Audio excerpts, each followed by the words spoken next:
Hey, how's it going? Good. We're back again. Excellent. It feels like a long time since we've actually done an episode like this because we had the interview come out last time. Well, it's been a long time for us, but not a long time for the listeners, I don't think. Yes, but my feelings are the only ones that matter. Oh, of course, sorry. Of course, yeah. Fresh Perhaps they back feel like it's from too long themselves. We don't know how they feel about that. us. Well, yes, No, that's true. and we're not here to tell people how they feel. I am. I will You tell are, you how you yes. should feel.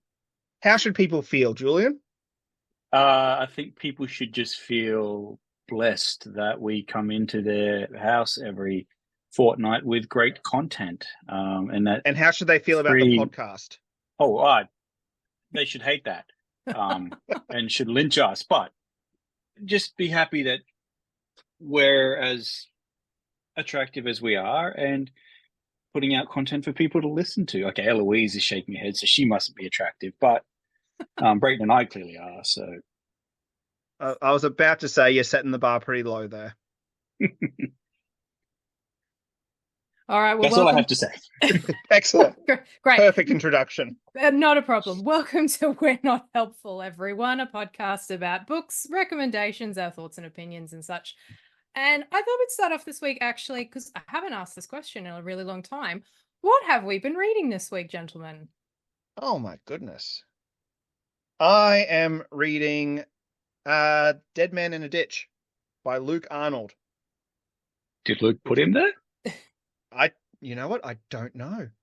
I'm only about 100, not even, no, not even 100 pages into the book yet, so it's still a mystery.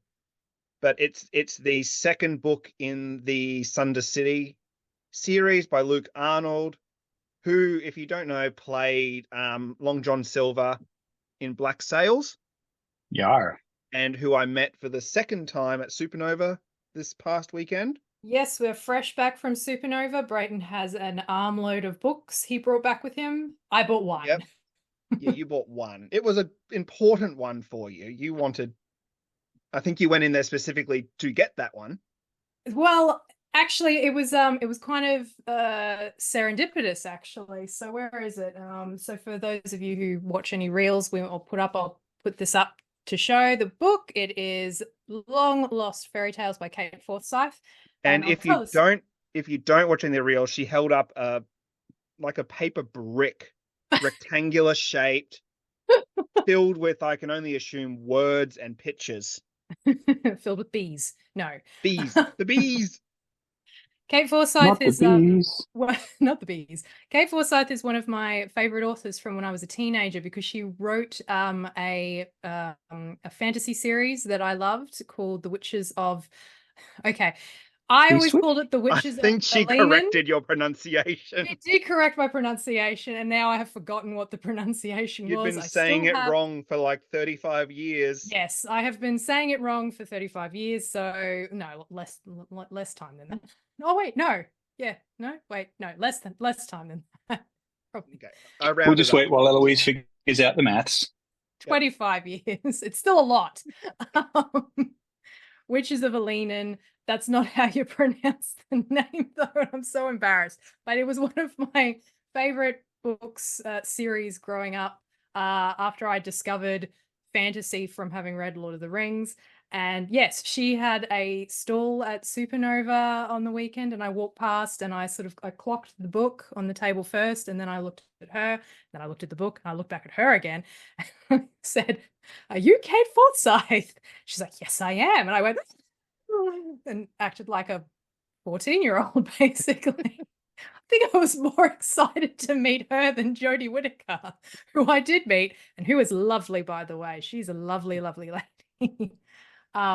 But yes, so Kate signed my book, and I have literally just finished reading it this afternoon, and it's filled with wonderful lost fairy tales, very Brothers Grimm type-esque stories that Kate herself has rewritten.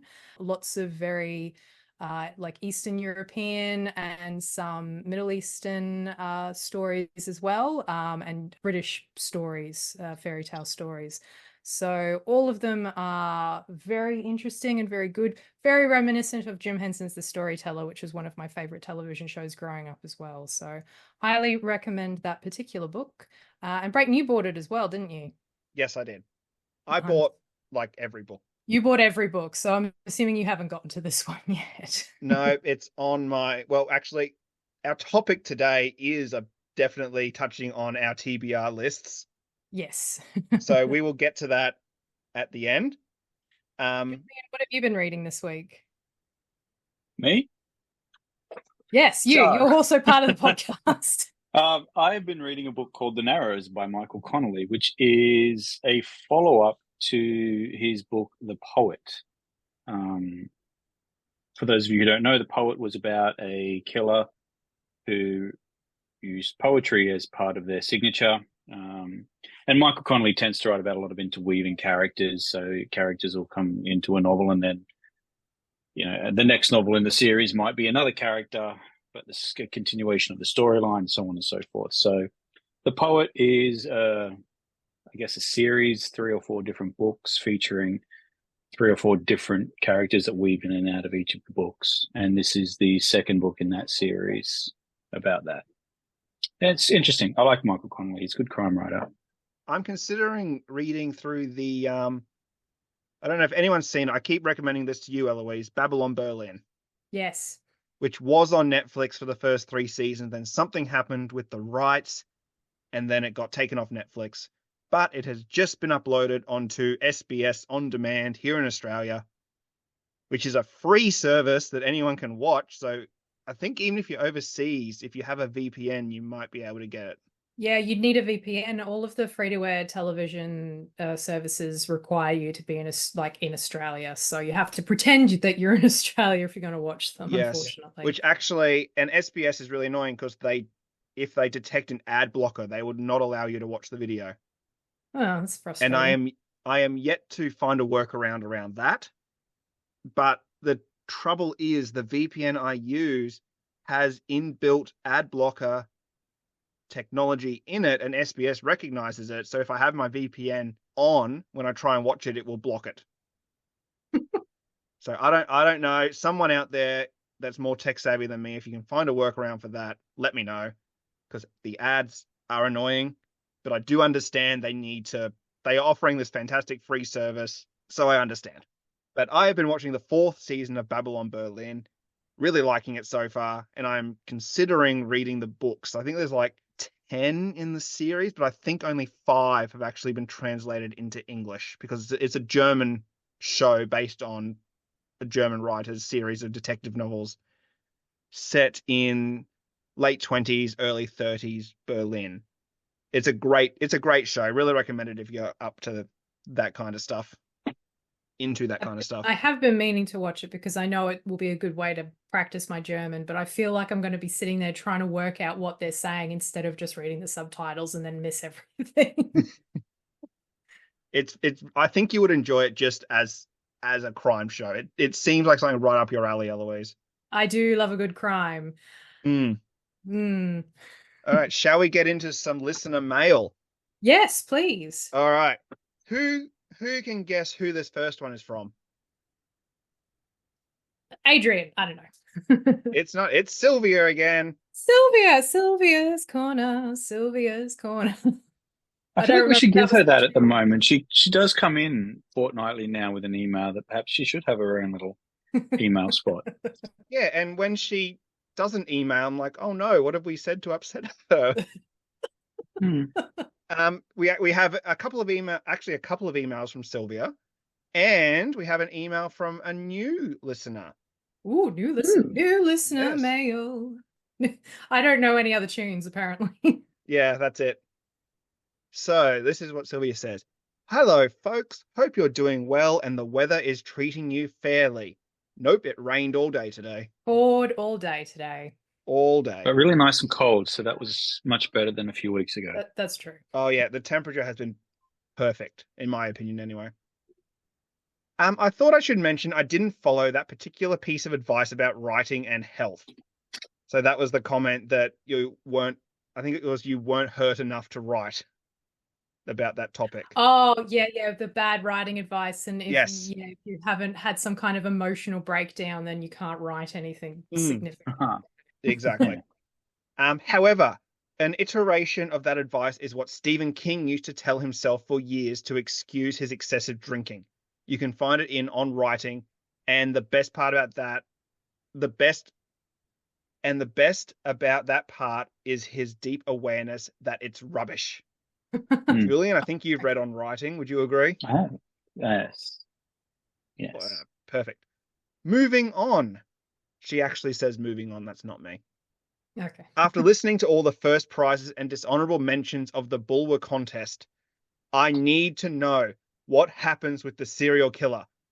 Is he going to kill again? Will he expand on more species? Maybe diversify his methods? How about the cats? Does he have any preference for any feline will do? Was the parrot a flop?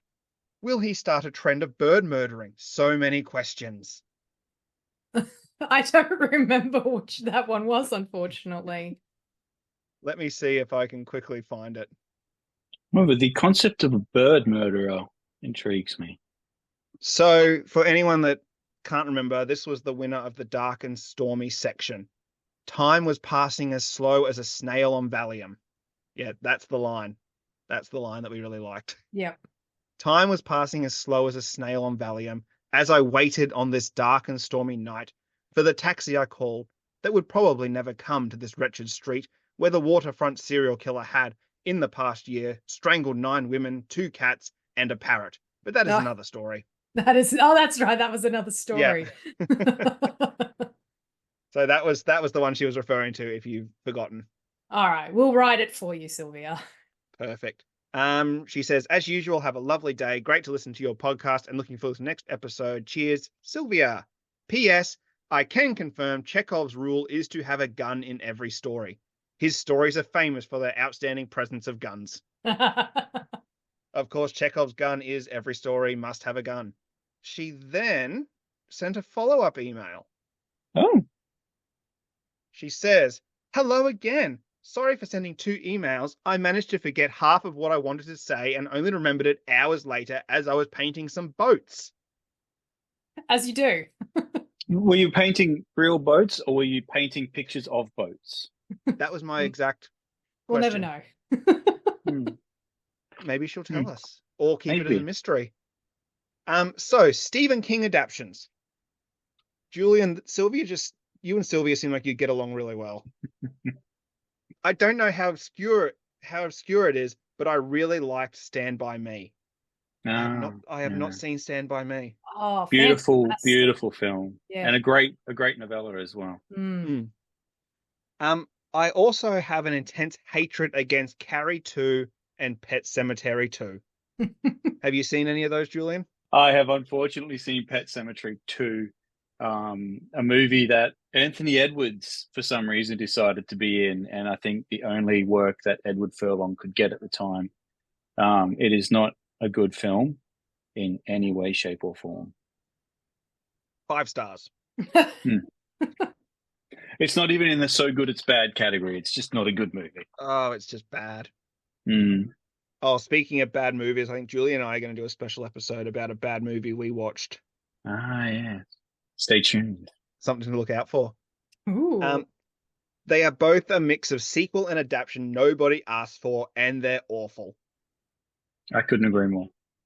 It's like the worst of 2 worlds combined in each movie. And while with Stephen King, I think a dedicated episode on Stephen King will be fun. So do I, but, I'm not the one you have to convince here. You can suggest an episode. No one's stopping you. Yes, so we have the power I'm to pretty veto sure I it, did at so. some point. Well, bring it to the next council meeting. Eloise, this part's for you. Also, where is the promised episode about Moby Dick? Yes, it is coming. It is coming. Yes. Brayton and I are actually going to be recording next week. This week. This week, I suppose, yeah. When This you week, hear even this better. episode, it's still going to be weeks away, though. So... Oh no, I reckon I can get it out by next week. If recording goes well, I reckon I can get it out by next week. Oh, okay. So one of those special little drop-ins. Yes, I'm including it in the Helpful Parts series. Ah, okay. So it's going to be a special episode. I'm going to get it ready and just get it out as soon as I can because it has been a long time coming. It has. For context, I wanted to like sit down properly and actually write out my thoughts about it, which I have done now. I've done a bit of research, found some things, reviews to bring to the table as well. So yes, we will. Brayden and I will have our own little special podcast party next week or this week. Yeah. My plan is to just sit there and react in the moment to Eloise's ranting. He's just going to completely say the opposite of what I say, essentially. Just to piss you off. Yeah. You hate it. I loved it. Just get ready for that. Yep. Look forward to it. Sylvia goes on, if you decided against it, would you consider an episode on The Great Gatsby? Yes, I know one of you hates it. I hate it too. What do you mean one of us? I think we've made it very clear. It's more than one. If we decide to do a Great Gatsby episode, I promise I will read it, or at least listen to the audiobook beforehand. I don't know if Brayton has the editing skills to cut down the length of the rant that I will go on and still make a coherent episode. Like bleep out all of the things Julian has to say because it's just going to be one elongated beep for 30 minutes. Do you bleep the swearing? Oh, well, then it won't be any bleeping. No, not on. I bleeped one thing when I put up a short video. So I thought maybe it's going on a big public platform that anyone might just come across. I thought I better bleep the swearing there. But podcast, no, goes up completely, swears and all. I mostly edit out just awkward silences. And if anyone wants a peek behind the scene, 90% of my editing is just editing out all the that we all do throughout the show. I'm just going to have to remember to keep that one in. Okay. And not automatically get rid of it. Okay, Sylvia concludes, finally, a worse opening lines contest could be fun. I agree it's harder to write badly on purpose than by accident. But where's the fun if it were easy, huh? Or you could choose a worse something else contest to give it your own spin. Anyways, that's all. Sorry for the spamming. Cheers, Sylvia. Nice. Thank you very much, Sylvia. Well, Sylvia, always a pleasure. And I would love to do a How Bad is the Great Gatsby Really episode as well. I think I could definitely have enough content. I feel like I would need to reread for a full episode there. If we do, I will read it and let's do it. I think we'll add it to the list of potential topics for a future. And if it's a 3-hour episode, then so be it. So what's the last email that we received? Okay, we got someone new from Isabella Harbour. Hello, Isabella. Welcome. Yes. I write with some trepidation as I feel that Sylvia has set a very high benchmark that I cannot hope to reach. Nice. Sylvia just lucky she got in. She didn't get in first because I got in trouble for saying that once. She's just been very consistent, and we love that about her. Yes.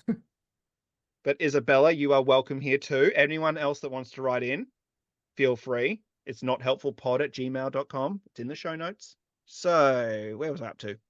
But I did want to let you know that I have now listened to all 11 episodes and have really enjoyed them. Much like a book, I need to start listening to podcasts from the first episode.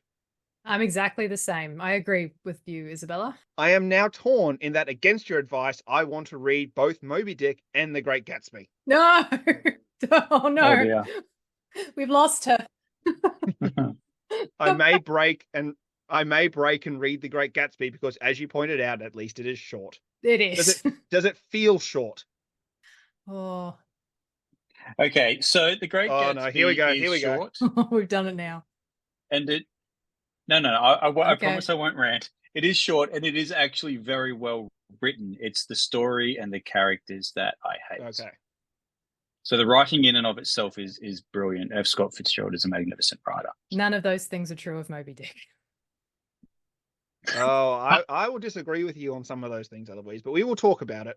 Okay, there is a further hurdle to me reading Moby Dick in that Eloise's descriptions are triggering the trauma I experienced from reading Les Miserables in the early 90s. Oh, I feel you. Oh, yes. I know 2 people in my life that read Les Mis, and both of them agree that it is one of the most difficult and also at the same time most boring books they have read. How they made like a multi-million-dollar musical out of it, I don't know. I mean, the musical is very good. Oh yeah, fantastic. Yeah. I fell asleep during it, so Boo. I have no horse in Boo. this race. I went to see that with my mum and my wife, and my mother's first words as we left the theater was, "I think I'm in love with Hugh Jackman." Well, I mean, And I totally get it. duh. Yeah. You didn't need Les Mis to know that. I know. Can anyone say they're not in love with Hugh Jackman except Dr. Cox? Who's Dr. What? Dr. Who's... Cox, Scrubs. What? Scrubs. Oh, right. He famously hates Hugh Jackman. One of the great mysteries of the universe. Anyway, Isabella goes on, maybe I won't read Moby Dick. I am, however, very much looking forward to the special episode you are planning on the book. It's coming. Yes. May I ask that before you record that episode that you all watch the film Heathers? I've seen Heathers. Oh. Not. I keep meaning to. I know like all of my musical friends will be horrified that I've not seen Heathers. That's not a musical. Oh, there's a musical version. The film's not. Oh, no, they made a film recently of the stage musical. Is it a... Why would they do that? Because the stage musical's really popular. I don't know. It's the in thing to do at the moment. They're doing Wicked, so... What, they're doing a Wicked movie or a Wicked stage play? Because the stage play came first, you know that, No, right? a Wicked movie that's based on the stage play. Yeah, but Heathers was a movie before a play. And a really bad TV series. Well, there you go. Heathers in the 80s? Heathers was made in the late 80s, yeah, Winona Ryder and Yes. Christian Slater. Well, they did a stage play, and now they're doing a movie of the stage play, or it's coming out. I don't know. That sounds dumb as fuck. I didn't make it. Stop blaming. Why would you? Well, Eloise, why would you do I have no one else this? to blame right now. I can't believe. All right, moving on. I don't know if I can. Before listening to your podcast, that film was the main source of knowledge, or was my main source of knowledge on Moby Dick.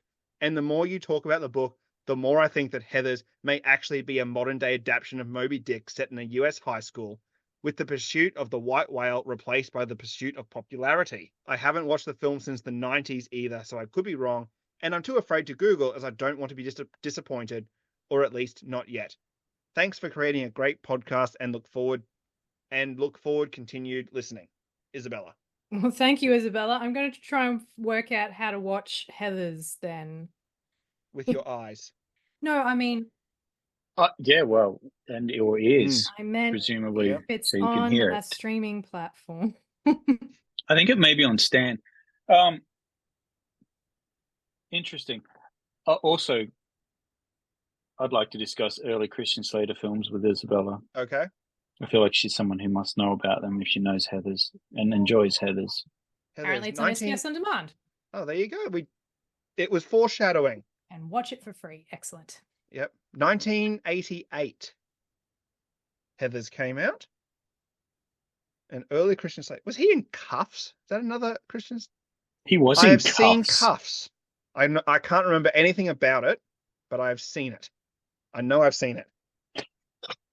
I recently found out because Mila Jovovich is also in Cuffs, playing his pregnant girlfriend. Yes, she is too. And I since found out that she was about 16 when they filmed that movie. So that's a little bit on the nose, I think. Her character wasn't 16, but she was. And then she did The Fifth Element. Great film. Great film. She did love that film. It's a weird film, but I love it. Odd cameo by Luke Perry. Yeah, and he's in the main opening credits. Because he's Luke Perry. He's in there for like 5 minutes. He was very popular at the time, don't forget. That was what, 95? The Fifth Element? Yeah. 90210 was just at its peak.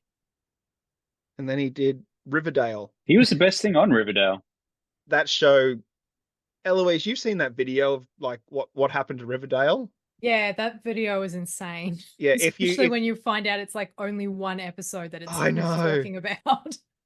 Have you seen that video, Julian? I'll send it to you. It's for anyone out there. It's by Super Eye Patch Wolf, who's a really great YouTube creator from Ireland who does a lot of content on anime and film and TV and wrestling. He's done a lot of great videos on professional wrestling. He's actually involved in the professional wrestling in Ireland. Well, not professional, like amateur wrestling in Ireland. He's not a wrestler. He plays like a promoter character there. It's really good. I'll link you the video, Julian, and you can just see how insane Riverdale went towards the end of the series. It's amazing. Splendid. All right, so that is our listener emails done for this one.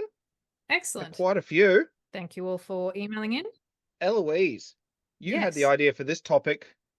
We had touched on it briefly, but do you want to expand on what we're going to be chatting about? Yes, so I saw that Dymocks, which is a bookshop here in Australia, I don't know how known it is outside of Australia, as in terms of a brand, but they have just released their top 101 books for 2024. So every year you get to vote what your favorite books are, essentially, and then they compile it into a list of 101, and the list recently came out.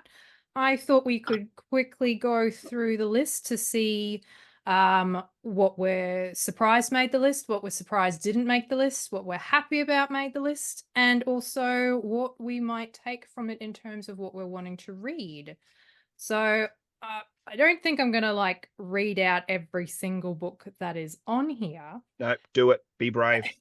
All 101. All right. Starting with... Do you want to pick out your highlights? Because like we talked about, I think, Eloise, I think you might have read or seen more of these books than Julian and I have. I certainly haven't read nearly as much on this list that I would like to have read. But I do have at least, just having a quick look, at least 5 in my to read pile at the moment.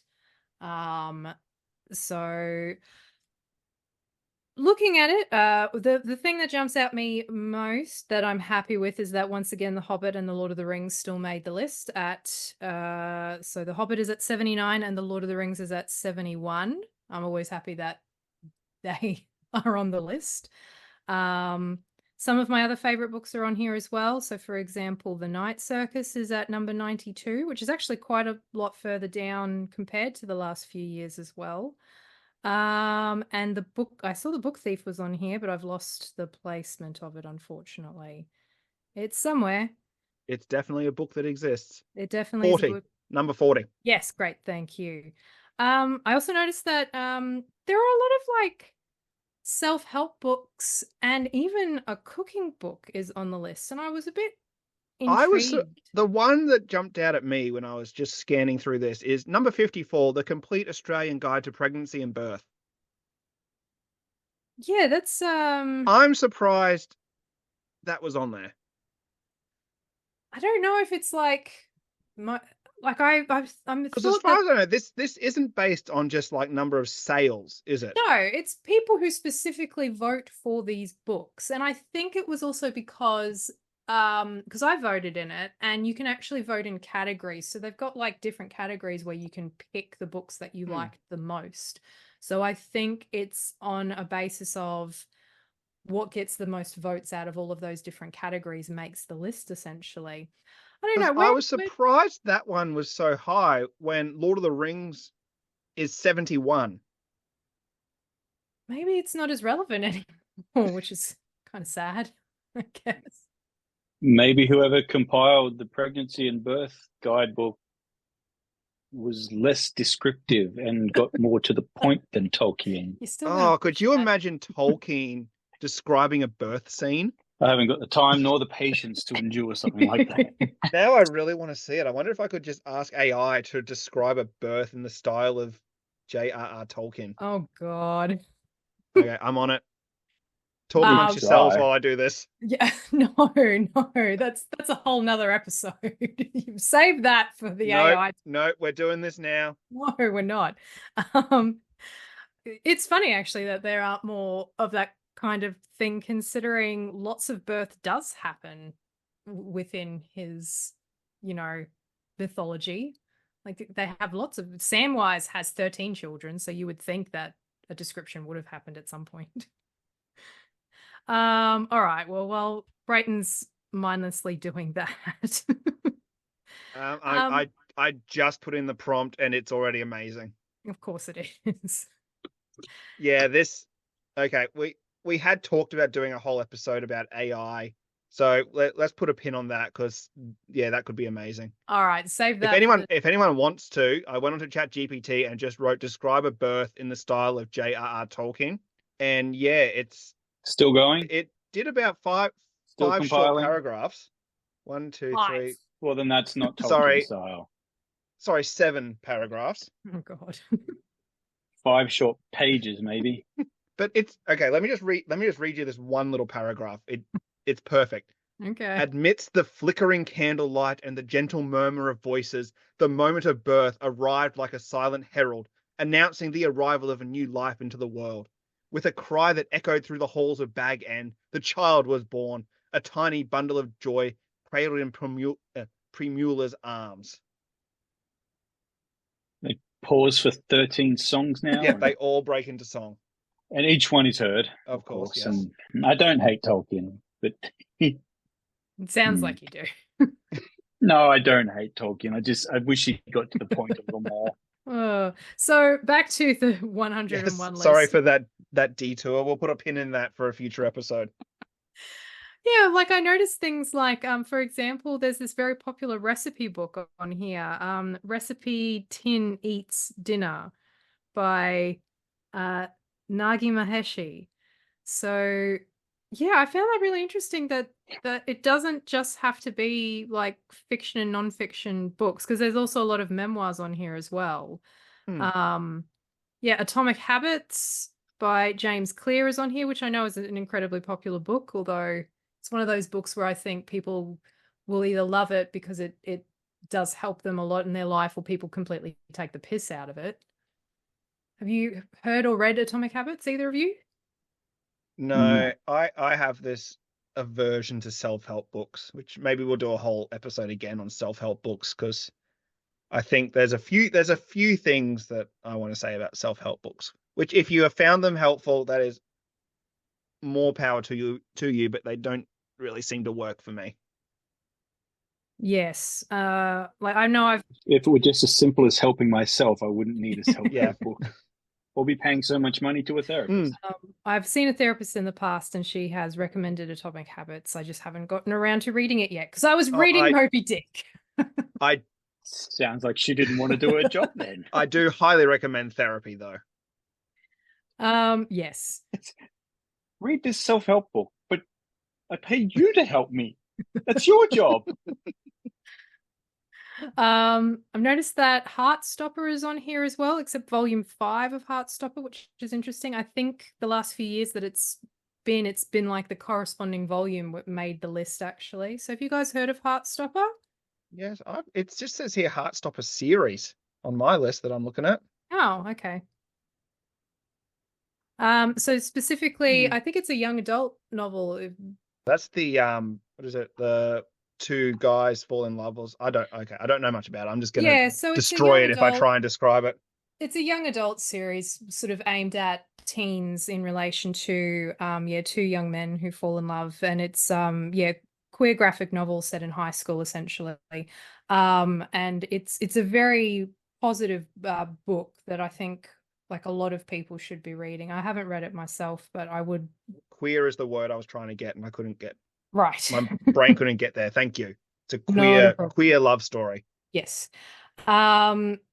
Yes, so boy meets boy, boys become friends, boys fall in love, which I think is very important for our time to read those types of stories. So very glad to see one of the volumes on the list. Brayton, Fourth Wing is on here at number 9. I just finished that audiobook the other day.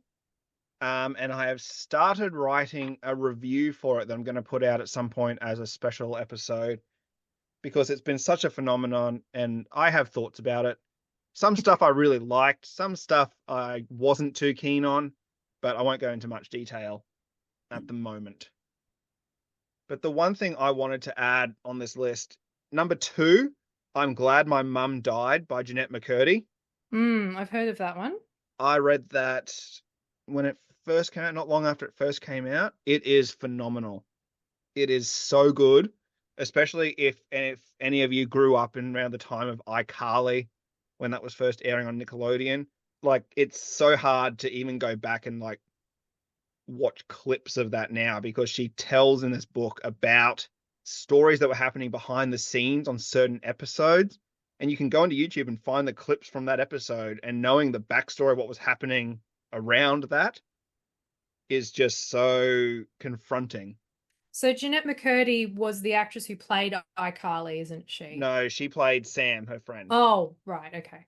Yes, but it's a very much a warts and all kind of story. She talks about her, she went through an eating disorder. I think potentially still struggles with it now, from the impression I got from the book, and just the essentially abuse she copped from her mother and the people around her, which hence the book title, I'm Glad My Mum Died. Mm. So very much about like a toxic relationship with a parent, I'm assuming. Absolutely. Yeah, it is riveting. I really recommend it, but it is very confronting. So if you are sensitive to any of those issues, maybe look up a summary or just give this one a miss. Mm. All right. So I've also wanted to talk about a surprising omission, is that the Harry Potter series, I think for the first time, hasn't made the list, which, well, I don't know if it's the first year it hasn't, because I couldn't actually find like previous years to compare. But I find that really interesting that it seems that the downfall of J.K. Rowling has affected how people see that series now. What do we think about that?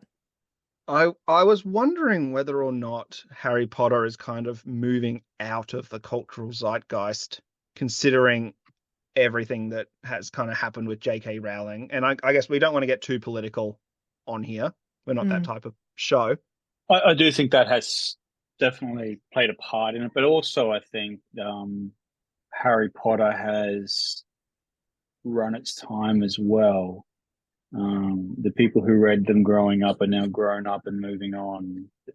The Fantastic Beasts series was a bit of a failure.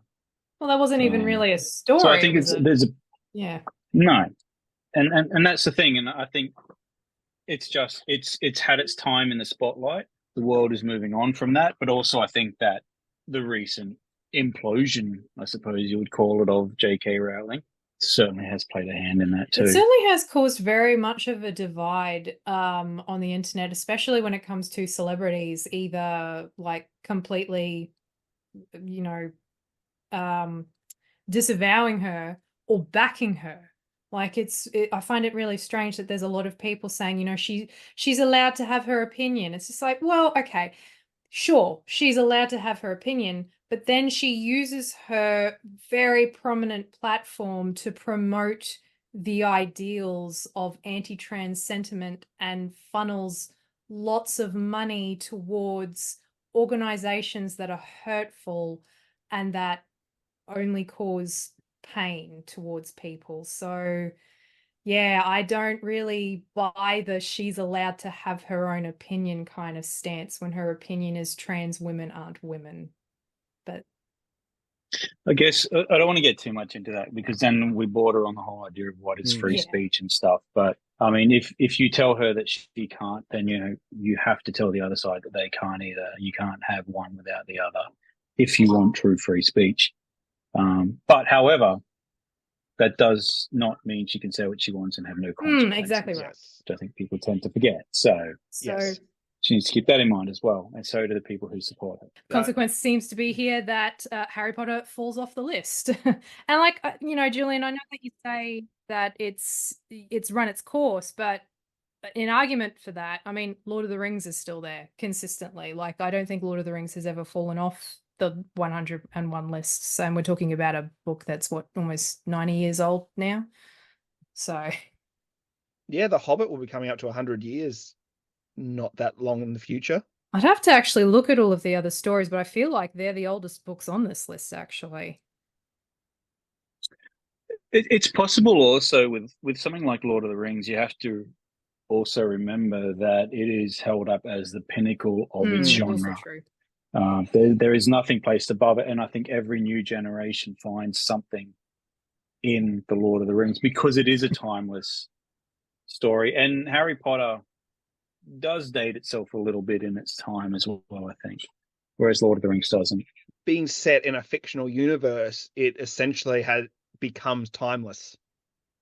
Like, yes, the writing exactly, style may not be, or the writing style may be a bit more flowery, I guess, than what we might find nowadays from writers publishing books now.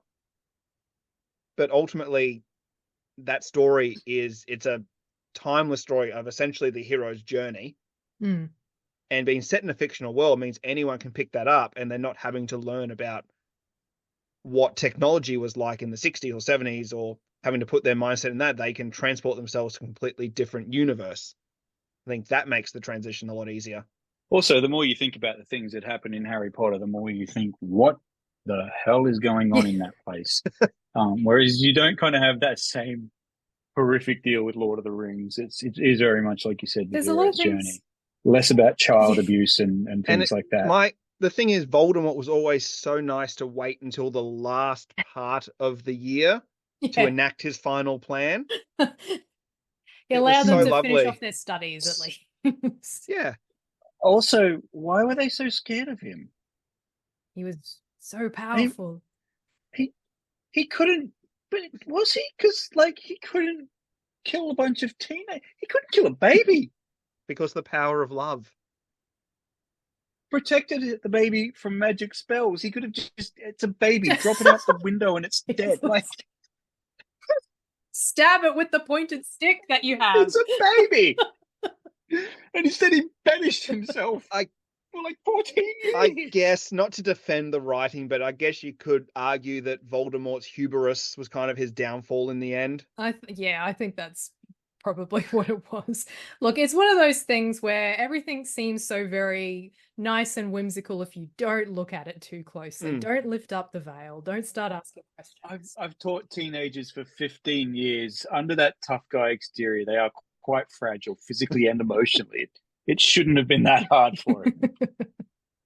But I guess no matter what you say about J.K. Rowling now, you still can't deny how influential Harry Potter was in its time. Absolutely. And even today, and with I think it's the HBO or Max, if they're called that now, is creating the new Harry Potter series. Perhaps we'll see a resurgence in Harry Potter as a new generation discovers it with the TV show.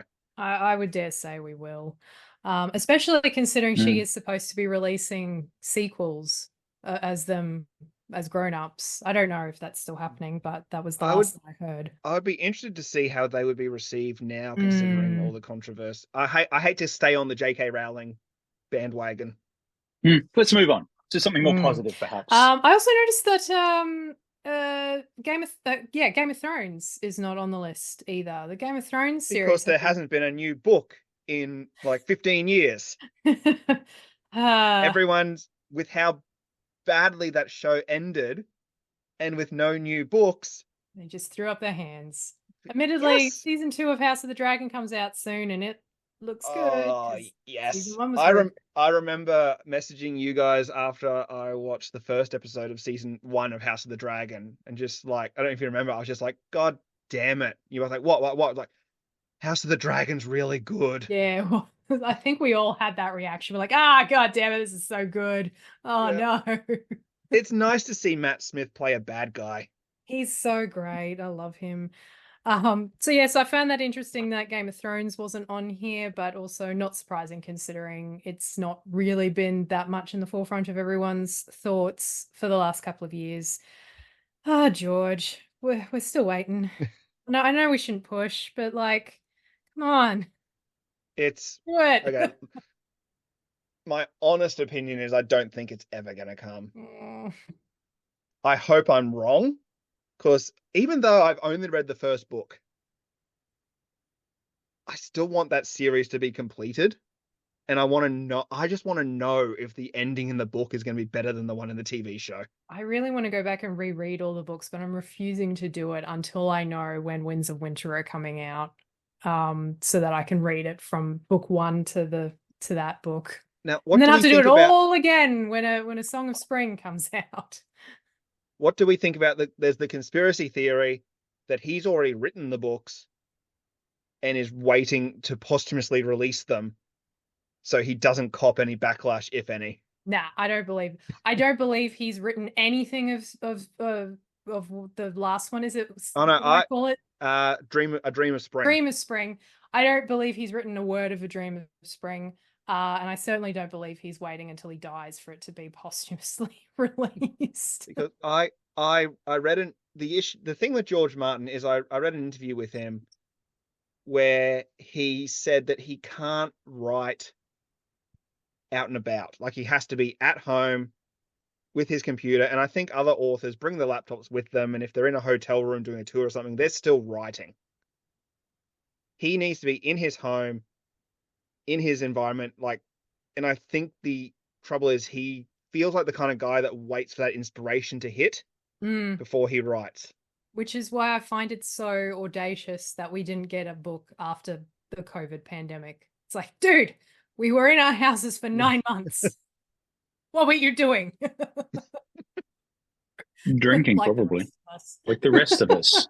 But also the thing is, I kind of understand where he's coming from, because, I don't know, like, if I was in his shoes, the ending of the Game of Thrones TV show is presumably close to what he is intending. Obviously, things will be fleshed out more, but clearly he would have seen the backlash to that and the motivation to write that ending then. I don't know how I would cope with that, knowing my ending was hated, and now I've got to push through to the same thing. Well, see, I don't think the ending itself is No. in and of itself is hated, except maybe for Bran's No, kinship, which makes I no miss sense. I think it's more the ending was the ending itself on paper is fine. It's how it was. It was rushed to get there. It was like we all knew that Dany was going to become, evil Queen Dany and go crazy. Spoilers for Game of Thrones if you haven't watched it. I think. Spoilers are okay for this because we don't want to put people through the pain of watching. Like, I think we season. all knew that that's where it was heading, but they rushed that entire last season, and the payoff of why her motivation of why she went mad in the end was not worth it. Like, yes, I know she lost all her people, like she lost all of her friends, blah blah blah, but it was that moment when she actually snapped made no sense, and I think that's what most people are angry about. How it all ends, I think if George R. R. Martin gets to that point in the books, the same ending, it will be better because he got there the right way, if that makes sense, because he would have taken the time to tell that story. Whereas it was like, quick, we have to go and make our Star Wars film. Let's go and get this finished. And then they didn't even make their Star Wars film. But yeah, the switch from Dany to heroic savior to tyrant was, I think, within the one episode. Yeah. It was unearned. That's and Jamie's complete 180 back to, well, I suppose in the end it was a 360, but which made no sense either. And again, it undid. I refute my evil past ways. And it probably would have made more sense if there was more time to allow for that to play out. But it was literally, well, Bran, I'm back to go fuck my sister now. Bye. That's what we got. Literally undid 7 seasons of character development. Yeah. So for that. Anyway, enough meandering. No, I'm sorry. That ending of Game of Thrones, that and the ending of How I Met Your Mother, both just stick. And Dexter. I had a friend who was away for the 2 or 3 episodes of Game of Thrones, the final season, so she decided she was going to wait. She knew she'd be away for 3 or 4 episodes, so she was going to wait and then binge them all. And I just remember getting her message going, is that no? Yeah. Yeah. See, my wife and I always said, coming up to the last, maybe it was in season 7, definitely coming up to season 8, we're like, okay, once this is all done, we're going to go back and we're going to binge the whole series straight through. You've not done that again, have you? We have not done that, and I have not felt an urge to do that. I can't believe, I'm not the only one on the internet to say that the amount of momentum that they stopped that show has left the cultural impact now. And we were talking about Harry Potter leaving such a cultural impact as well. Game of Thrones changed the way we watched television. That was a huge cultural impact, and it fizzled to nothing. Yeah. And that's really disappointing. Do you think House of the Dragon has had the same impact? I don't think it's had the same impact, no. I think it's just another really good television series that people enjoyed. It certainly has not changed the landscape of television the way Game of Thrones did initially when it first came out. It is, yeah, House of the Dragon. It's not breaking new ground in its storytelling, but it is well told. I remember the meme that came out, said in a show about fire-breathing dragons, I'm paraphrasing, in a show about fire-breathing dragons, nothing is more badass as an old guy trying to sit in a chair. Yes. And yelling that at scene his children. was amazing.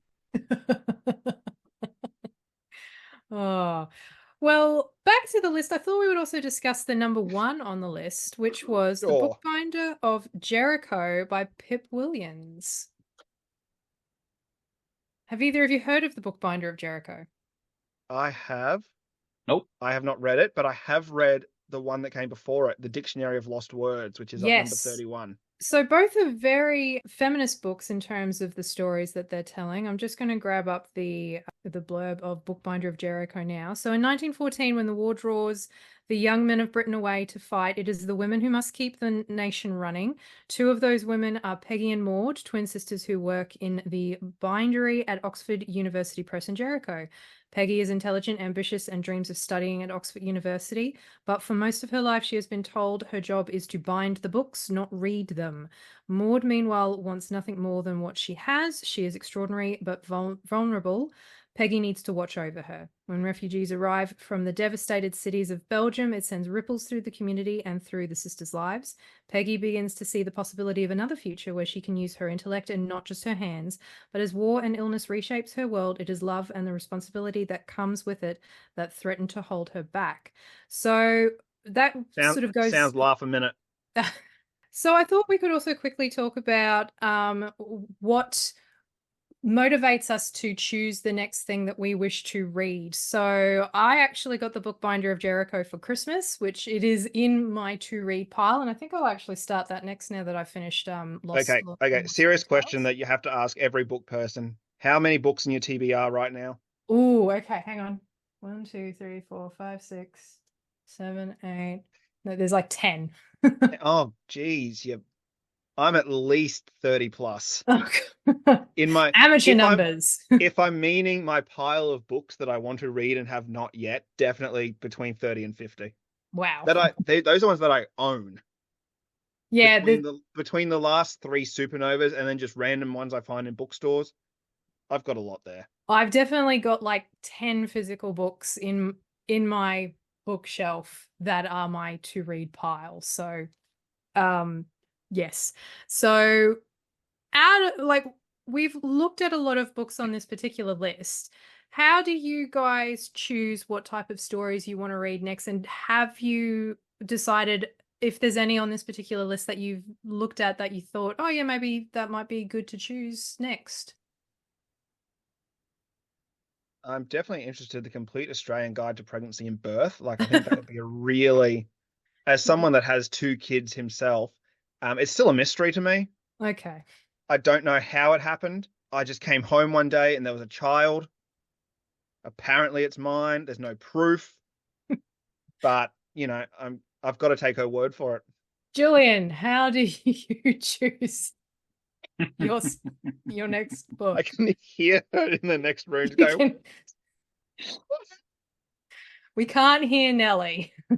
I can, and it's hilarious. Okay. Honestly, I don't have a system for choosing the books that I read. Anything by Stephen King that comes out, I'll generally try and pick up, although I haven't read his latest. But I tend to be a browser, and if I pull something out, I'll read the back cover. I'll judge it by its front cover as well. Thank you. I was going to ask you both the old adage, don't judge a book by its cover. Me personally, if the cover's boring, I'm not even going to give it a second look.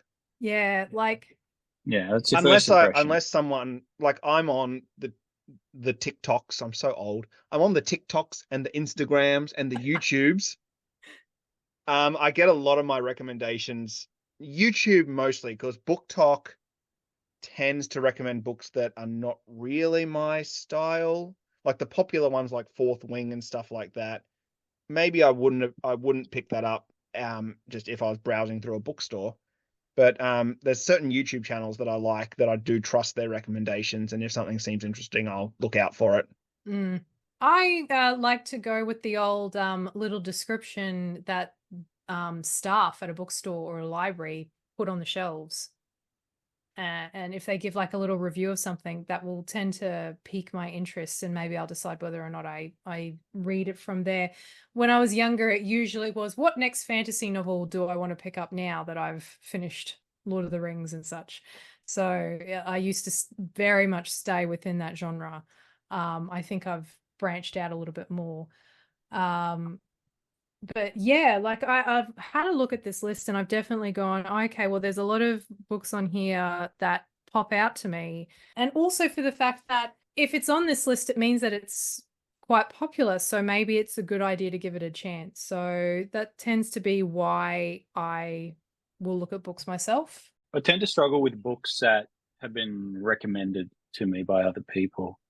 I like to discover them kind of on my own. I was the same in school when a teacher would say, we need to read this book. I'm like, oh, now I just don't want to. I do like to discover them for myself. So I tend not to read a lot of reviews or recommendations of things. So the list, I don't really go to the list personally. Looking at it now, I can see there are a few on there that I wouldn't mind having a look at, or that had already been in my, at some point I'll get to that, like the Matthew Perry memoir, Where the Crawdads Sing, and a couple of others that are on there that sound interesting to me in general, but I'm not very good at being recommended books. I tend to go, well, I know what I like, so I'll just stick with that genre. I'm very awful to be given a book for a present. I tell people, don't give me a book for a present. I was about to ask, have you guys gotten books as presents from people, and have you read them, and what's happened if you did? My mother-in-law gives everyone a book for Christmas. That's a thing. But she found out very early on, thanks to my wife, that it's best to come to me and say, what books do you not have that you were thinking of buying? And that gives her a very narrow scope within which to shop. This is why I know it's a bit of cliche. I actually really like getting gift vouchers for presents, because then I can go out and budget things and get what I want. As opposed to Supernova, where you just went out with your credit card and went bing, bing, bing, bing. Well, Supernova is different because the author is there, and I can chat to them, and really my opinion and how I justify it, doing a little bit of girl math here. Love a bit of girl math. Love girl math. I'm collecting the books. I'm getting them signed. I'm collecting them. Whether I read it or not, I'm still got a collectible thing there that is signed by the author. That's how I justify it. No one can tell me otherwise. All right. Well, I think that might come to the conclusion of today's episode then. Thank you very much again for joining me, gentlemen. You're welcome. You sound so happy. I'm just so sad it's come to an end. Oh, well, that's all right. We'll reconvene in 2 weeks and do it again. Excellent. All right. If you wish to follow us on the socials, you can do so at Facebook, Instagram, and TikTok. Don't forget to like and subscribe. And as we said earlier, you can also send us an email. Brayton, what was that email address again? nothelpfulpod@gmail.com. Excellent. All right. Well, that's it from me. What I was going to say, we've updated our logo. I just did all that today. We got a brand new logo with a fresh lick of paint. And we've also moved to a new podcast platform. It shouldn't be any changes from a listener's end, but if you do notice something's wrong, well, I guess if this episode doesn't publish, then they won't even hear this announcement. They won't know to tell us that something's wrong. If you're hearing this, let us know you're hearing it, because that means all the transferring went correctly. Yes, and thank you to Acast for hosting us now, I suppose. Yeah, if anyone wants to sponsor us, feel free. As always, I will peddle anything for you. I don't care what it is. If you're selling it, I will advertise it if you're paying Pyramid me. Scheme, Ponzi scheme, cult. We don't care. Oh, okay. As long as it's not too illegal, Only slightly illegal. Are cults illegal? I'll advertise it. Apparently. No, cults aren't illegal. Just some of the things they do in the cults are illegal. I'm sure there's lots of cults out there that don't draw the attention of law enforcement and just kind of do their own thing without bothering anyone. Okay. We're not a cult. Let's leave it at that. Not with that attitude. Didn't we start this to become a cult? Have I missed something? This is how, I mean, we need to make money somehow. Yeah. And if you can think of an easier way than starting a podcast, then slowly transitioning into some sort of weird cult, I would like to hear it. All right. We'll see you again in 2 weeks, everyone. Bye. No one's else going to say goodbye. You just end the recording, Brayden.